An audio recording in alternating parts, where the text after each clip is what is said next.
Hi, I'm Dr. Christopher Barker. I am a New Jersey licensed clinical psychologist, and welcome to Holding Space. We're holding space today with Aretha Kruger. She's a registered trauma counselor and the founder of the Me But Better Counseling. With a background in human resources, she specializes in helping individuals recognize and recover from emotional and psychological abuse, both in personal relationships and toxic work environments. And I think we've all encountered some of those. That's something that we really need to talk about.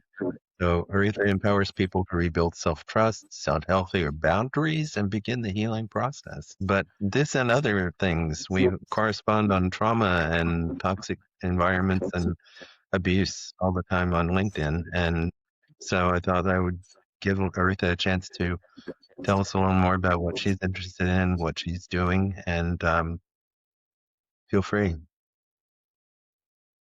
Okay. Like you said, Christopher, I'm a trauma counselor, and with my HR background, working in HR, both from the recruiting side, the HR management side, and just being in that environment, I've picked up over the years that there's a lot of toxic relationships and dynamics within the workplace. And it's really the way they treat people is scary. And people seem to just take it because they need the salary at the end of the month or every 2 weeks. And that is so wrong in so many ways. And then over time, I've also realized that that toxic environment and those toxic relationships and the confusion, the control and the self-doubt sometimes follows you home to your personal relationships, whether it's with your husband, whether it's with your siblings, whether it's with your children. Sometimes those relationships and those dynamics, they follow you home. And that's why I started doing counseling. Got out of the HR scene completely and started doing counseling because my mission in my company and in my counseling business is to create awareness of these environments, because people know that something is off and something is very wrong in their relationships, but they don't have a name for it. And that's where I come in. I help you identify exactly what you're going through, and I help you to remember who you are, and I help you to cope. I give you coping mechanisms and tools to because I'm not there to fix you, but I can help you heal, and I can give you tools, and I can be your cheerleader.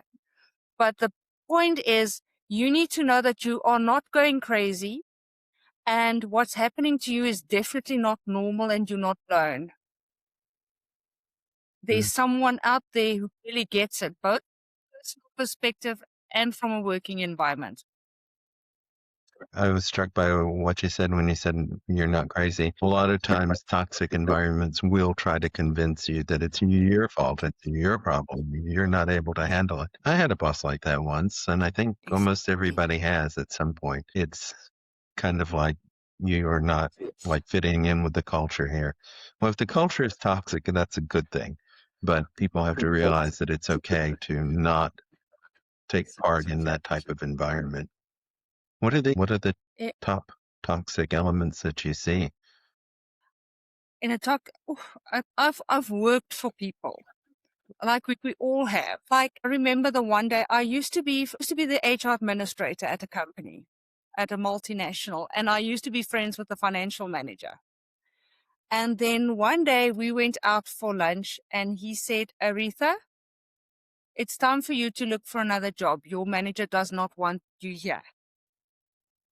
And he will do and say what he needs to get rid of you. And unfortunately, I could not find a job quick enough. So I was dismissed at the end of the day. But that's the kind of toxic environment that you put up with. Or for instance, was due for retrenchments. Yes, but this is like 20 odd years ago. I worked at a company and they were going through a retrenchment process. And unfortunately, things go wrong and things go very pear-shaped very quickly. And they told me, but why don't, I was HR. I have no accounting background at all. And then they tell me, but why don't you apply for a credit control position? And I go like, but do you want this company to still be financially viable by the end of the year? Then you shouldn't put me in a credit controller's position. And I wanted to apply for a HR secretary position, which was a demotion. But by the time I applied for it, they already promised it for somebody else 2 months prior to going through the whole retrenchment process. And things like that, it happens every day. It's not just to me that it happens. It happened, this and worse happens to people at the office. And I think it is shocking. And it's especially the managers who treats the little people on the floor like absolute crap. And when I was an HR manager, I made it my mission to protect the small guy on the floor. Because if it's not for the small guy on the floor, the manager doesn't meet his monthly targets and the director doesn't get to play golf every Wednesday. And needless Right. to say, I was not a very popular HR manager because of that. Yeah. You're supposed to support the higher ups. But no, it's not about shoehorning in the little guy to fit into the organization. It's about making it more hospitable and workable for everybody. And it has to go from the top down and from the bottom up at the same time. And if you're going to kind of create that kind of environment, it does shake things up a lot because a lot of places just kind of gradually devolve into this fine point of toxicity without Exactly. correction, without somebody stepping in and saying, hey, we can't do this anymore. Exactly. And the one thing that I've always tried to get into top management's goals, and I never succeeded, was happy staff equals productive staff. If your staff is happy and they feel validated and they feel heard and they feel valued, they will bend themselves over backwards and back to do stuff for you.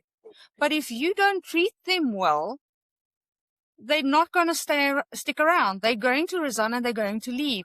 And then you have to go through the recruitment process and train them and get them up to scratch and on par with what you want them to do. And then you treat them like crap, and then the vicious cycle just keeps continuing.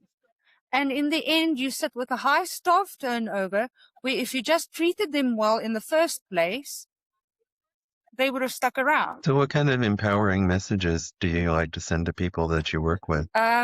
What I always used to tell the people is, you don't realize just how strong you are until being strong is your only option, especially in a toxic work environment. It's difficult to remember who you are, and it's difficult to remember how strong you really are as a person and how resilient you really are as a person when somebody has destroyed your personal boundaries. Then it's important for me, and it's ironically, I think it's Bob Marley who actually said it. You don't know how strong you are until being strong is your only option. And that's what I try to make them, try to let it sink in and let them simmer with that for a while. And I try to help them just to set boundaries, because boundaries, whether in any relationship, is important. And I was also not very popular for this one, but whenever I did an onboarding with a new staff member, I always used to say the first thing that you do when you start in your new position is you open a cover your ass file. And in that goes everything. You document everything. You put everything into that file and keep it at home on your own computer. Put it on a memory stick and go and put it on your computer Right. at home and keep it there. But keep your cover your ass file just in case you need it one day. Also, not Yeah. a very popularity contest winning comment to make to new staff, but it's important because I learned the hard way that that thing keeps you in the business. That thing keeps you from being walked all over at the end of the day. And it's scary that you have to spell it out like this, because work is not supposed to be like this. And yet, No, unfortunately, it is. and all too often is. You're right. I I'm struck sometimes by the things that people struggle with, and I mean, if you have to struggle at home and if you have to struggle at work too, forget who it was. I think Fred Pine, it was the psychoanalytic author, said, you know, to work and to play are both the important things that we do, and to be able to have a balanced life so that you're able to have a happy work environment and they be able to have a happy home environment. Sometimes one compensates for the other. And if you're not happy at home, then, you know, you can work a little harder and you can feel better about yourself. But if both are bad, then you're going to feel terrible. Oh yeah, that's a recipe for complete and utter disaster. And then they end up on your couch. Yes. So toxic managers And it is helps a you. lot. Yeah, true. True. I've often told people I'll deliver pizza, you know, if people are Yep. happier. I don't mind being put out of business, but unfortunately, there's plenty of business for us. I'm struck by some of the really empowering things that you post on LinkedIn. What sorts of Thank you. things do you really enjoy creating? What gets the best responses? I must admit, the workplace bullying, those posts that I put on, especially at the very beginning, one of my very first posts. Gee, I can't remember which one it was, but I think I opened my LinkedIn profile, and in the first week, I posted that workplace bullying post, and it blew up my account. That thing went absolutely crazy. And I think what triggered it is people felt that's me. I've been there. I've done that. I've seen that. I've gone through this. And the moment that you see these kind of things happen on LinkedIn, I feel good, because then I know, okay, cool. I've reached somebody today. And especially my workplace toxicity posts, they really do well. And some of my personal toxic relationship ones as well, where you can see, okay, this person is not having a good time at home either. Those ones have hit home as well. But I like creating those kind of posts because people need to feel seen, and they need to feel heard, and they need to feel, "Oh, that is me. I probably need to speak to this person who did this post because that's what I'm going through at the moment." And that's where I come in, and that's where I help. And I love doing that because I've been in those situations myself, whether it's a toxic work environment, whether it's a toxic personal environment. Um, I've been there. I know what it's like to feel like you just want the earth to open up and swallow you whole. And that's why it's important to create the posts that I do and to get people to open, because it's not always easy for someone to open up if you really don't know what the hell's going on with you and what's happening in your life and why you're feeling like you're feeling. No, that's absolutely true. I remember that post and I thought, wow, that's so applicable to so many situations. I know we talk about different types of pathology that you see in managers and different types of pathology that you run into in relationships. But I mean, when it becomes part of a culture, it becomes part of your whole work environment, when that sort of pathology becomes the company, the group that you're in, you feel there's something wrong with me if I'm not actually part of this. And it's anything but the truth. Sometimes it is the culture that is sick. Mm. Yes. And that happens way too often. And you end up changing who you are as a person, and you change your beliefs, and you change who you are and what makes you who you are just to fit in. And if you have to really destroy yourself just to fit in and change into something that you don't like just to fit in, that is so wrong.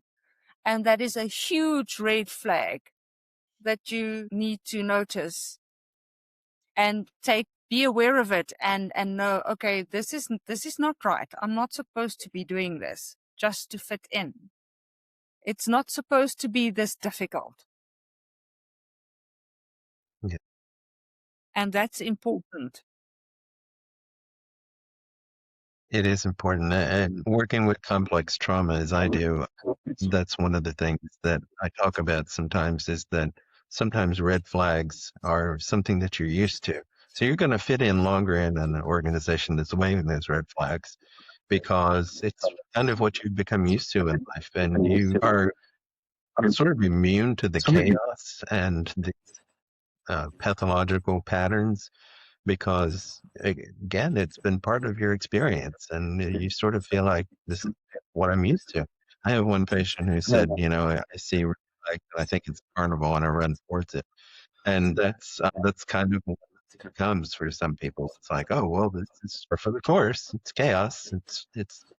Not it's not comfortable, but it's what I'm used to. It does. And the thing is, when you accept that, you enable them to treat you even worse. You shouldn't accept that and you shouldn't stand for it. But people are too scared to speak up because they are too scared of losing their jobs and of losing face at the company and end up getting fired because of what they said. But if that's what happens to you, then good for you. Weird and wonderful way, because then you were not meant to be there in the first place. If they are going to make you mentally and physically ill just for you to keep your mouth shut and do your work and take whatever we dish out and throw your way, then that's not your place to be working at all in the first place. Yeah. I like that. If they're dishing it out and you take it, then they'll just keep giving you more. And it's not your fault. You don't make this happen. There are toxic policies, there are toxic managers, there are people who are just concentrating on the bottom line, and you're just an incidental. But you're not. You're important. Everyone's important.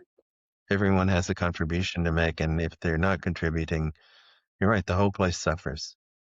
And usually the response is to just get tougher on people. That's not going to help.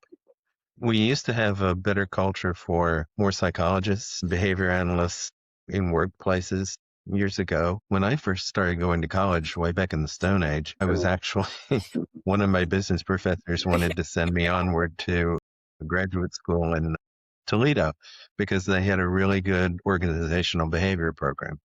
And that was something that I was really interested in how to bring that humanity and psychological awareness to a workplace.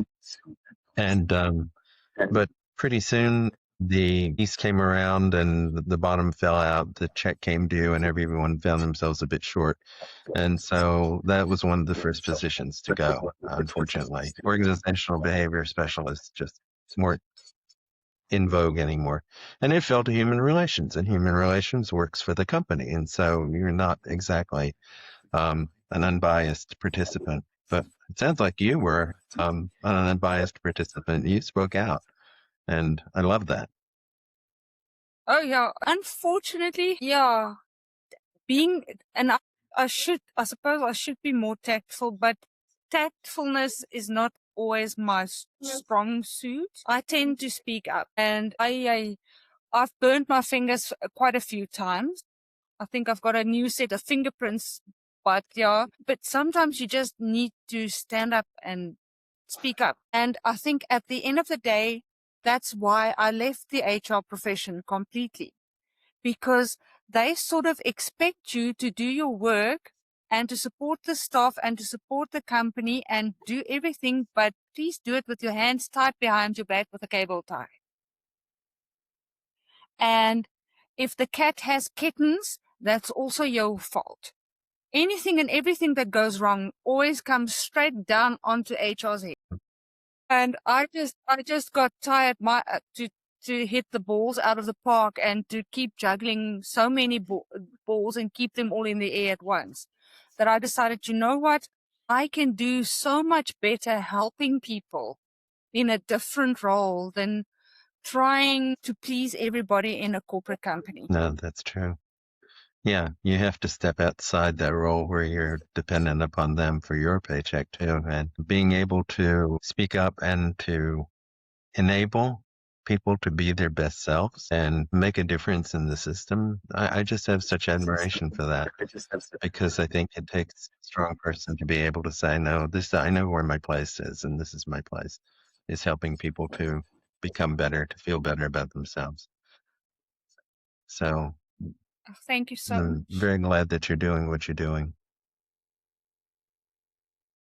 Oh, thank you so much. I sometimes tell when I start working with people, I tell them, listen, I know trauma counselor sounds very heavy and very serious, but I see myself as a cheerleader because that's literally what I do. I remind you of who you are, and I help you come home to who you are and who you need to be and where you have to go. And the moment that you see the light go back on in people's eyes, once you've spoken to them and once you've said something that clicked, that is the most satisfying feeling in the world. When you see that, okay, she got it, or the penny just dropped. That is such a wonderful feeling. And when the people say, you know what, I did what you asked and what you told me and what you advised me to do, and it's working. That is the best feeling ever. And that's why I do what I do. It's because I am so passionate about what I do. And if I can make a difference in people's lives, one person at a time, that's what I do. And I love it. It's the most amazing thing ever.